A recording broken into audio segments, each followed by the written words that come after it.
오늘도 하나님 앞에 하나님의 온전한 관계가 형통하시기를 주님의 이름으로 축원합니다. 옛날에 여러분들도 택시를 타보시면 아시겠지만은 지금은 많이 없어졌습니다. 그때 택시를 가끔씩 타보면은 택시 그 대시보드 위에 뭐가 있냐면은 그 오늘도 무사히라고 하는 문구가 있고 어린 소녀가 기도하는데 저 위에서 서광의 빛이 이렇게 비치는 그런 그림 아마 기억나실 줄 압니다. 그 그림이 있는 택시는 분명히 그리스도인이 모는 택시다. 이거를 우리가 알 수가 있겠죠. 그러면 그 오늘도 무사히라고 하는 의미를 다시 한번 되새겨 보면은 택시를 운행하면서 내가 돈도 많이 벌고 손님도 많이 만나고 좋은 일도 많이 생기는 것도 중요하겠지만 가장 중요한 것은 사고 없이 오늘 나의 생명 또 나의 모든 일이 무사히 지나가기를 바라는 마음이 제일 중요하다라는 것으로 우리가 그것을 이해할 수가 있을 것입니다. 그러면은 이 새벽에 나와 기도하는 저와 여러분도 그와 같은 마음과 생각으로 하나님의 관계를 형성해야 되지 않을까. 우리가 기도가 먼저 나오는 것은 물론 우리의 필요를 구하고 또 우리의 뜻을 구하고 우리가 원하는 바를 구하는 것이 먼저일 수가 있습니다만은 그러나 이 새벽에 우리가 눈을 떴다라는 건 다시 살아났다는 뜻입니다. 잠은 죽음을 의미하는 거예요. 잠에서 일어났다는 것은 다시 일어났고 다시 일어나서 가장 먼저 만나는 존재가 바로 하나님이라는 것은 바로 은혜인 겁니다. 그렇다면 오늘 우리가 이 새벽에 기도해야 될 첫 번째 기도 제목은 꼭 기억하십시오. 내가 원하는 것, 내가 바라는 것, 나의 존재에 대해서 기도한 것도 참 좋지만 하나님과 나의 관계가 무사히 형성되게 하여 주시옵소서. 나와 하나님의 관계가 화평을 이루게 하여 주시옵소서. 이 기초가 되지 않으면 우리가 구한 것은 무당한테 돈 주고 굿하는 것이나 부처님한테 108번뇌 하는 거나 다를 바가 없다는 겁니다.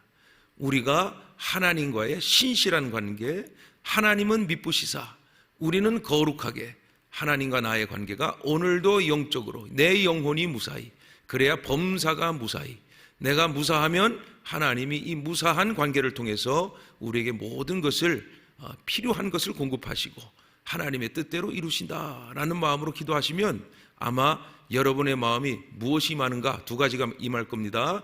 처음에는 이 화평이 임할 겁니다. 화평이란 말은 샬롬, 평화를 얘기하는 겁니다. 그 안에서 평안이 우리에게 임하겠죠. 그것이 임하면은 하나님의 말씀이 우리를 압도하고 또 하나님의 말씀의 성령이 우리를 인도하여 주신다. 그러면 돈을 벌든 말든 건강하든 아프든 중요한 게 하나님과의 관계니까 하나님께서 이 모습을 형통하게 하신다. 이 형통은 우리 입장에서 형통을 말하는 게 아니라 하나님의 관점에서 형통이에요. 하나님이 우리에게 필요한 때와 필요한 것을 하나님의 화평으로 형통으로 이끌어 주신다. 이 확실한 믿음의 기초가 없으면 늘 불안하고 두려우면서 간구만 하는 기도가 돼요. 응답도 온전치 못한 겁니다. 그래서 오늘 이 말씀을 통해서 시편 85편의 말씀을 통해서 우리가 이러한 관점으로 이 말씀을 보기를 원하겠는데요. 첫 번째 1절에 보시면은 이 시편의 단서가 나와 있습니다.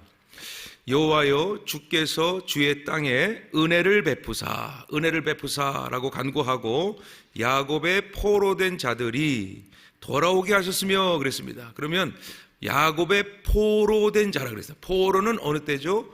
바로 그 느부갓네살 왕이 이 완전히 예루살렘을 무너뜨린 바빌론의 70년의 포로 생활이에요. 그러면 돌아왔다라고 했다라는 말은 포로 70년 생활이 끝나고 이제 다시 예루살렘으로 귀환하는 직전이라는 상황을 1절에서 우리에게 소개하고 있다는 것이고, 자 2절과 3절에 보시면 이렇게 되어 있습니다.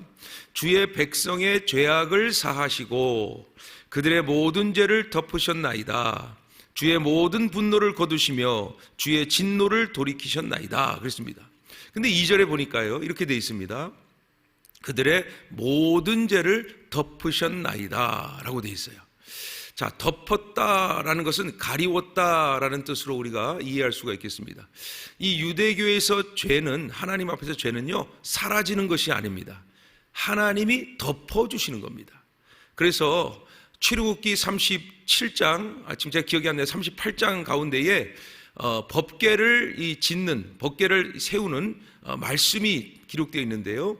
거기에는 법궤 위에 이것을 바로 뭐라고 말하면 속죄소라고 하나님이 명령하셨습니다. 속죄소라고. 그리고 그 속죄소 위에는 그룹이라고 하는 천사를 세우시고 그 그룹이 날개를 쭉 피게 하시고 그의 얼굴은 법궤를 바라볼 수 있도록 하셨어요. 그러니까 그 속죄소라는 것은 1년에 한 번씩 대제사장이 이스라엘 백성의 죄를 감당하기 위하여 지성소로 들어가는데 그 백성의 죄를 속죄하기 위하여 피를 뿌리죠. 그 속죄소 위에 그리고 그 앞에 피를 뿌립니다. 그것으로 하나님께서 그들의 죄를 덮어주셨다 그랬습니다.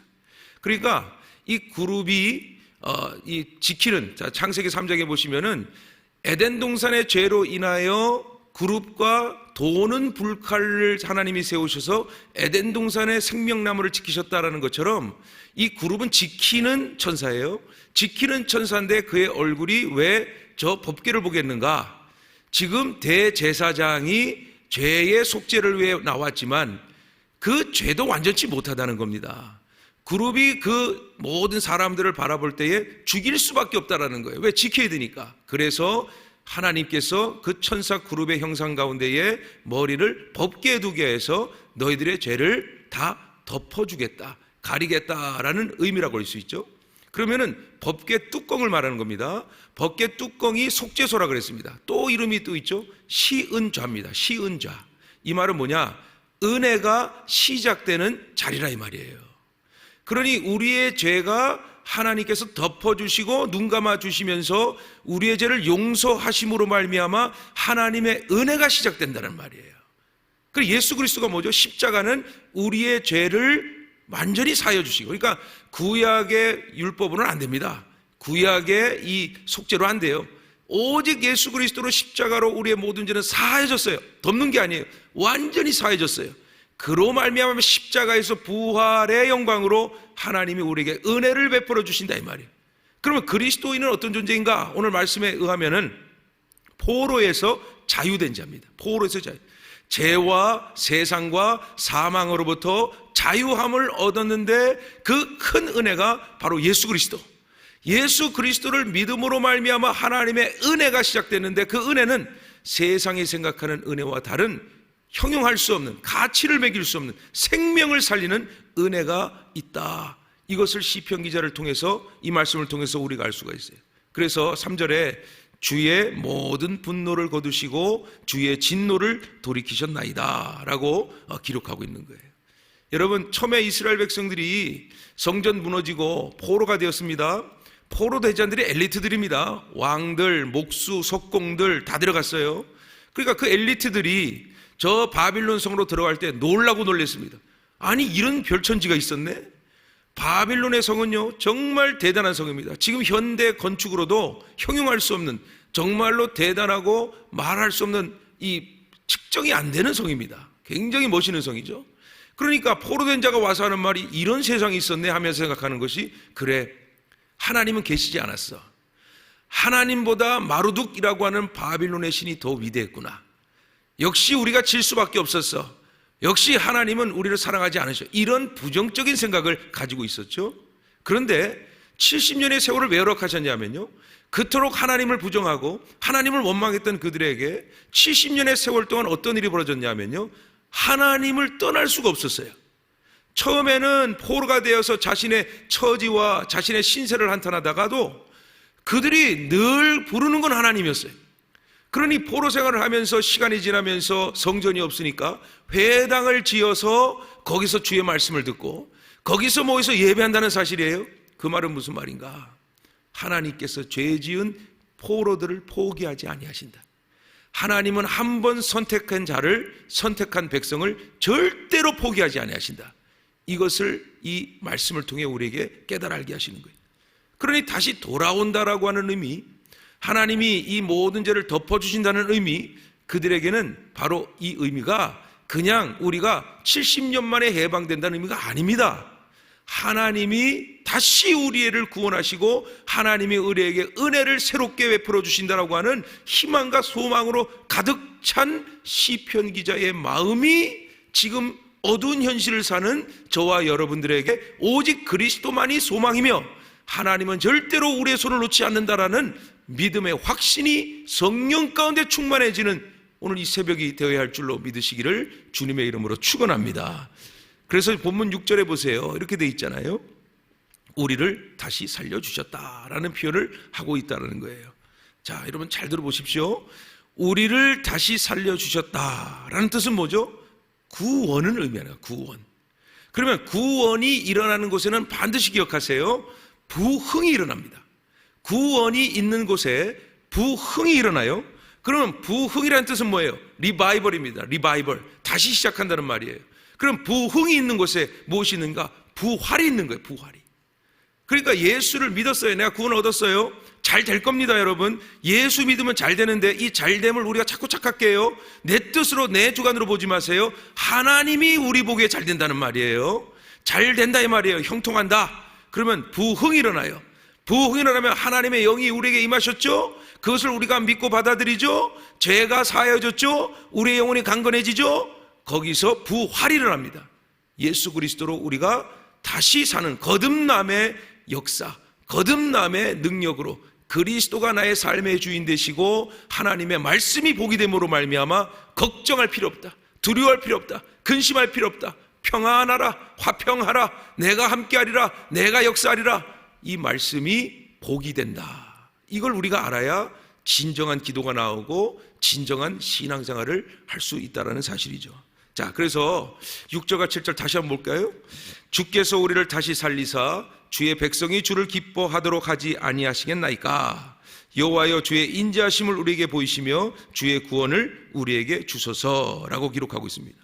그리고 8절 말씀 보니까 이렇게 돼 있죠. 내가 하나님 여호와께서 하실 말씀을 들으리니. 그랬죠? 부활이 일어난 자에게는 주께서 주실 말씀을 기대하고 주실 줄을 믿고 이렇게 간구하는 거예요. 무릇 그의 백성, 그의 성도들에게 화평을 말씀하실 것이다.